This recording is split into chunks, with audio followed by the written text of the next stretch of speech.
Hey, what's up everybody? Welcome to this week's Q&A. There's not too much to talk about this week, so I'm just going to jump right in and get to all the questions.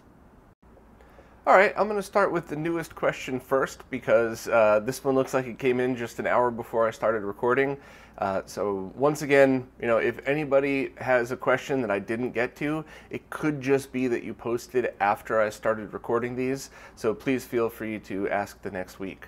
But DarkstarSeven's question was that he has a Dreamcast VGA cable that the audio comes out too loud, and he wants to know what I think the cause of that is and if the audio will be balanced correctly when he puts the DC HDMI in. So the easier part of that question is, yeah, the audio should be just perfect out of the DC HDMI. But I've never heard of the audio being too loud using the VGA cable. I think I'd need to know a little bit more about your setup. Do you mean that it's clipping? That could be a bunch of things. So I'm really not I guess I don't really grasp where exactly the problem's coming from, but at the very least the DC HDMI's audio should be perfect. So I guess if that's something that bugs you, just give me a little bit more details and I'll answer better next week. Pablo Romero was talking about which capacitor to use for the one-chip SNES ghosting. I guess Voltar recommended a 470 nanofarad, but people have also used 100, 150, and 220. And is there a final recommendation? I think Voltar had posted a range that would work. And I think he basically said something like, this is the one that worked for me, this is the range that should work. If one doesn't work for you, try another. I could be remembering this incorrectly. The only thing I do remember pretty clearly is whatever he told me to buy, I bought a bunch of them from DigiKey, and I've used those in every single either mini or one-chip install I've done, and it's fixed it. So, if Voltar says 470 nanofarad, I would just start with that. But if you're placing an order from DigiKey or a place where almost always the shipping is more expensive than the component, maybe get a couple of each. It is a pretty easy thing to swap out in case one works better than the other.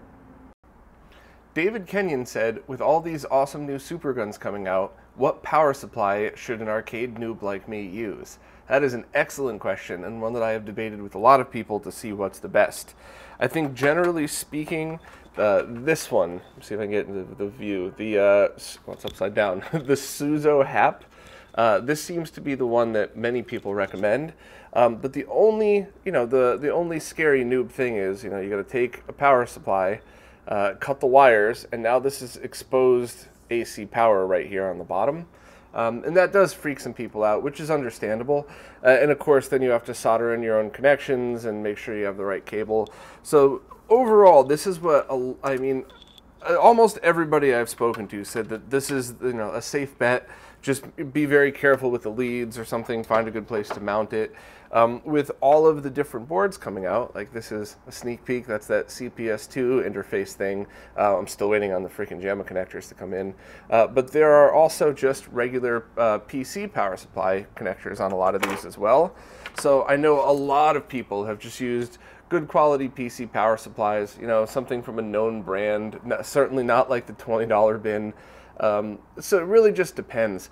I would say that if you don't have anything, pick up the Suzo HAP. I'll try to leave links to it, and in fact, I'll try to leave a link to the exact one that I purchased, just so there's no confusion. But if you know that you have a really good quality, just regular PC PSU laying around, I would try that and see what happens.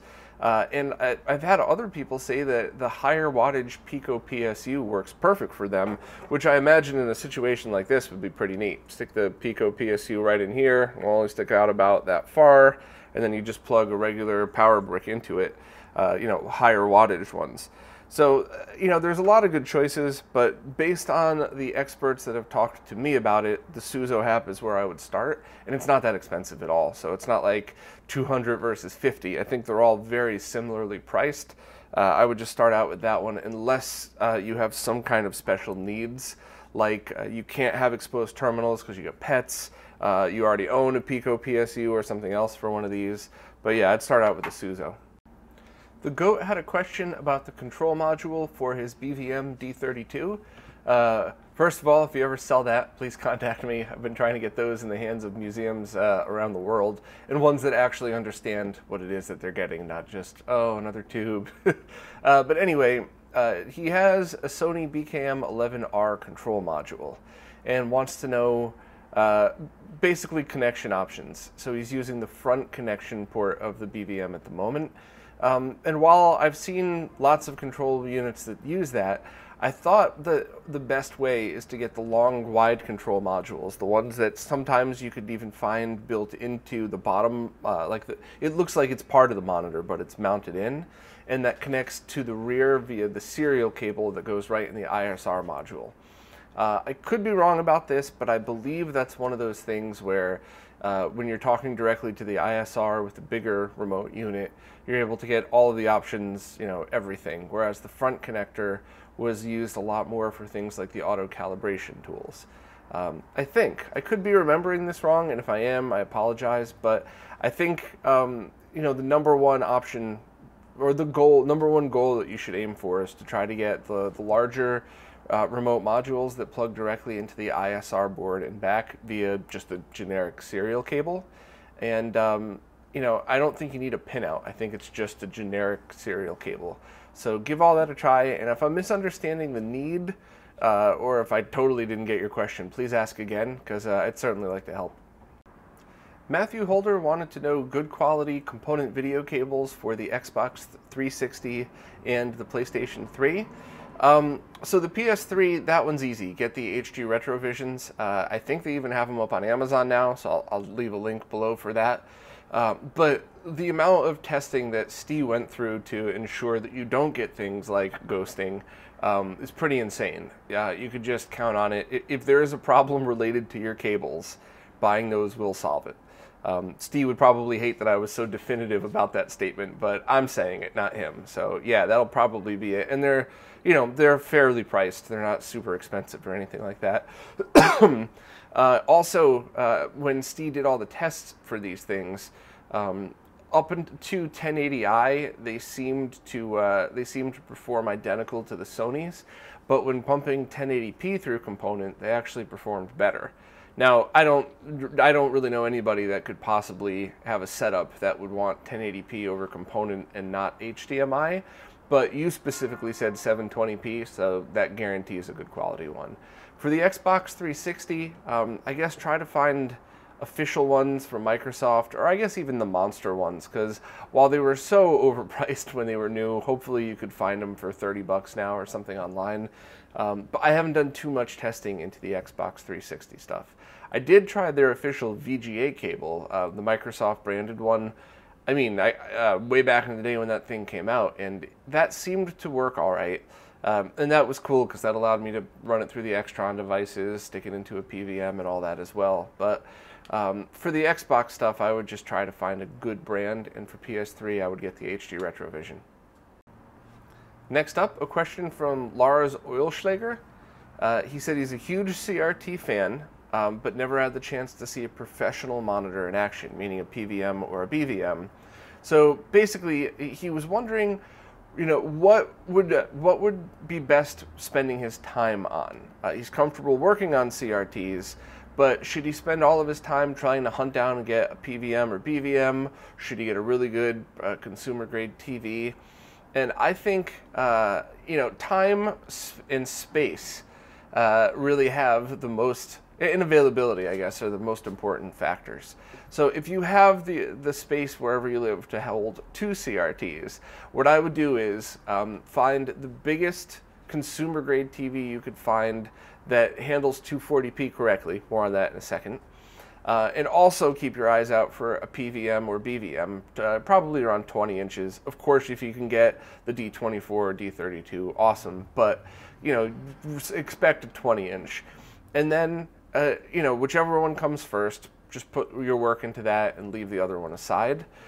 Because consumer-grade TVs you could find in bigger sizes than professional monitors, and a lot more common. You could find a really mint condition Sony 36-inch TV that, you know, maybe in Europe it had, you know, RGB inputs. In the US here, there are many really good quality ones that only had RF or maybe composite that you could RGB mod. So those are great choices that you can get for almost nothing that look great, you know, for the size. And on the other side of that, you know, you might only be able to find a 20-inch BVM, but if you spend the time calibrating, doing the recap and all that stuff, every time you turn that thing on, you'll probably be wowed. So, you know, whichever one you could stumble upon first, I would probably go for, unless you're limited in space. And really, I guess it would just let size dictate then. If you really wanted a big, huge CRT that you could maybe even make one of those showcase stand-up things so that you could have your friends over to play arcade games or something, and then stick with a consumer grade and go on the hunt for one of those, you could technically find a professional monitor that big, but they're rare, so I wouldn't expect that as a likely thing. But if you're just looking for the you know, the best quality CRTs ever made, hunt down a 20-inch BVM, and you know, but hopefully you'd have the space for both, and then you could just take your time on both projects. The only thing to worry about with consumer grade TVs, you mentioned Luva. I had a Luva Articos and a Luva Aconda. One of those things where twice in my life I was just in the right place at the right time and got it for a third of, you know, what they were selling for. So I got one for me, one for my dad, and it was probably one of the best CRTs I've ever seen in my life. But a lot of those HD CRTs do not process 240p correctly. So that means if you're looking to do arcade games or, you know, anything pre-PS2, it's going to process it as 480i and not look good. At least in my opinion, not look good. You know, it should, if you're into the CRT look, that's not what you're going for. So I would keep my eyes open for maybe, you know, B&O, Luva, Sony, but big, and SD, standard def, so that way you know that they don't have any kind of image processing in them. It'll probably just work fine. And, you know, it's funny, you said, sorry if my English isn't perfect, I'm not a native speaker. Yeah, so many of my friends from Germany say that, and then they speak and write perfect English. It makes me a little jealous. I wish I learned more. I wish I learned any other language at a young age, so I'd have the same grasp of it that you guys do. So, did I get your name right? I have a bunch of German friends. I should be getting better at the pronunciation. But either way, I hope I pointed you in the right direction for your hunt for good CRTs. Josh O'Rourke was asking for a recommendation for consoleized MVS units. To be honest, I would make sure that no matter which one you got, you checked the output on a scope. Remember, there's that cheap $100 scope, and it really only is like however long it takes to load the software and watch that video is the learning curve, especially just for checking voltages and stuff, because I've seen a lot of consoleized MVS's output improper voltage. You know, they were built by arcade people that didn't understand, or at the time even didn't have a need to output to SCART stuff. They were just going right into monitors. So regardless of how expensive or how fancy it looks, I would just check all of them or talk to other people. The C-Box from AliExpress is one that uses just those one-slot MVS boards, and their output would require I think a 470 ohm resistor on the sync line of the SCART cable if you wanted to use that with SCART equipment. And the output quality is all right. Some of the other ones, like the one from Analog, I believe that one was focused on aesthetic quality. So the goal wasn't to have the best video quality console, it was to have the nicest looking. I think, you know, that was kind of the direction of Analog for a long time. Remember, they're the ones that did the solid gold Nintendo, which I still think is ridiculous. But so no matter what you choose, I would just make sure to have it checked. If you don't care about aesthetics or anything, maybe get the C-Box, because you could also do, you know, it's been tested and you know that it should be fine as long as you just put that resistor in. And every one of these should be compatible with Voltar's upcoming Neo Geo board, but it's going to be expensive and it's going to be kind of hard. I think it's going to be install only. And that, I don't think that's set in stone yet, but I think the reason his Neo Geo mod was delayed so long is exactly like with the Genesis stuff. Every time he solved one problem, we found others. So that was very public, the whole Genesis thing about the jail bars in the Model 1, the RAM noise and all that stuff. He's been working on the Neo Geo stuff mostly himself. So I think all of these could get flawless output if you have the upgrade done. It's just going to be kind of expensive. So I would pick whichever's the cheapest unless aesthetics really matter to you. And before plugging it into your equipment, definitely test the output. It's easy to test sync. You need some kind of test screen in order to test RGB voltage, but I think a lot of the Neo Geo games have the test modes where you could just have the color bars or the solid screen. So no, as far as I know, there's no 100% recommendation that I could tell you. Maybe I'm wrong though, but I would check everything just to be safe. You don't want to blow out your OSSC or a G-SCART or anything else over something that could be easily fixed with a few resistors. DarkstarSeven was talking about his ZD915 desoldering gun. He asked specifically what Heiko items that I recommend as replacements, and I believe it's these. I believe it's just the filters that go in the back. I think that's what Voltar recommended. I believe you can get different tips, but I wouldn't even bother with that. My tip worked perfect on this. I haven't even tried the others. I don't even know if there's different sizes or if it's all just replacements, because the one that came with mine was fine. But I think he recommended that the filters you pick up better ones of. And he said, given you could pick up a Heiko for about 200 now, to 160 for a knockoff seems like less of a bargain. I paid 105 for mine. So I'm not sure where you're seeing 160, but I still, maybe if I bought the Heiko, I would say, oh, it's so much better than the ZD915, but I haven't had a single problem with it. It's just, anybody that watched that live stream where I was having so much trouble with that stupid handheld gun, it's the opposite. You warm this thing up, just doot, doot, doot, doot, and the thing comes right off. So it looks just like the Voltar videos.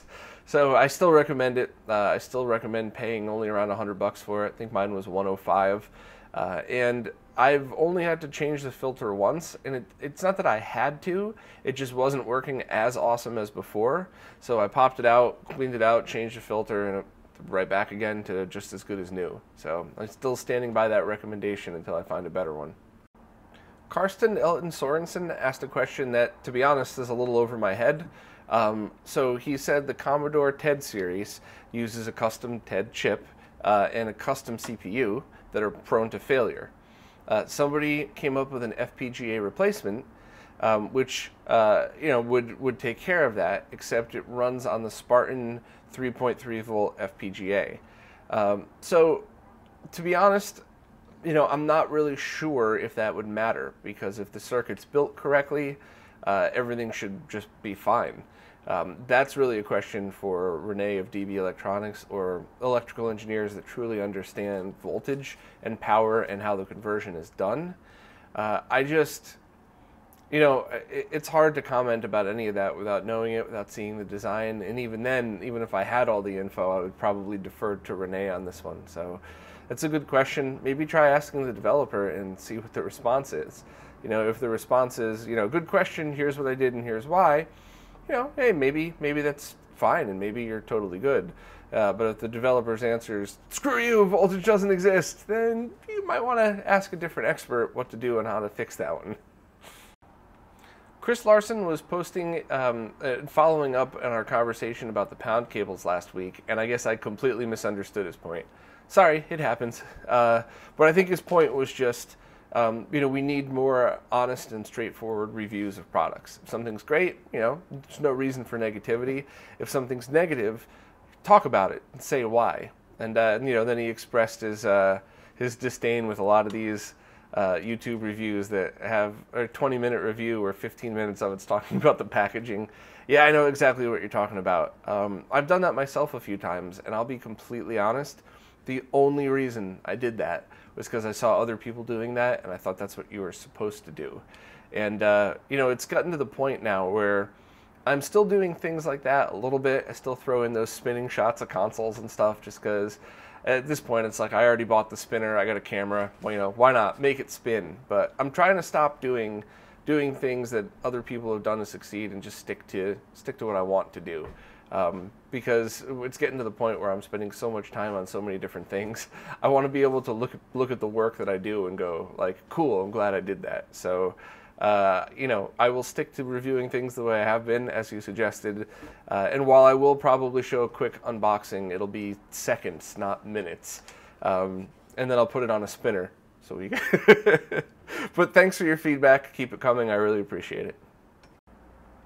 Firebrand X and Chris Larson were both chiming in about the triple bypass and the differences in audio. Firebrand X said that the only difference in sound when using a triple bypass will come from the sound chip itself. So if you're using the original YM2612 chip or one of the A6 or GoAX from the Genesis 2 or 3, the only difference that you're going to hear is the sound of the YM chip versus the sound of the other two. And that's because the amp was designed to have equal outputs on all of them. So thanks for the clarification. And then Chris Larson said he pre-ordered a Mega SG and owns 3 Model 1s. Should he also buy a VA3 or VA4 Model 2 Genesis for the purposes of modding, and why? And he said he's a Sega lunatic, so I have no problem offering this advice. If you're like me and you just want one of each, I would have the original Model 1 with the Firebrand X amp and maybe like the Voltar bypass once we confirm the final fix. Then I would have a Genesis 2 or a Genesis 3, either one, with the triple bypass. And you know, possibly do cap replacements on both just for longevity purposes. But that way you get the best audio and video quality out of both, and you get to enjoy the differences between the 2612 and the other one, as well as the aesthetics. You could just order Firebrand X's other board for the Genesis ones that allows you to switch between the 2 YM chips, so you could have both types of sound. But for me personally, I like that I get to enjoy both aesthetics of it. And I even have a Genesis 3 for the same reason, with 32X Virtua Racing and Master System compatibility added back on, just because it's so awesome to have something this big that I could just have on my desk and use for testing. And the only difference between that and the original would be the sound of the audio chip. So thanks for clarifying. Thanks to Firebrand X for clarifying, and good question from Chris. And for all the other Sega nutters out there, if you want multiple consoles, I would just make sure to get one of the original Model 1s and then one of any of the other ones, because I think all of the other ones use the different sounding audio chip, and then just choose your other one based on features. CDX, Genesis 3, Genesis 2, whatever else. Well, that's it for this week. For anybody new to the Q&As, please make sure to post your questions wherever you found this video. So whether it's Bitbacker, Subscribestar, or Patreon, post on those pages and not on the YouTube video, because even though sometimes I forget to turn off comments, they're supposed to be disabled because this is all about the subscribers. I do make these videos public about a month later.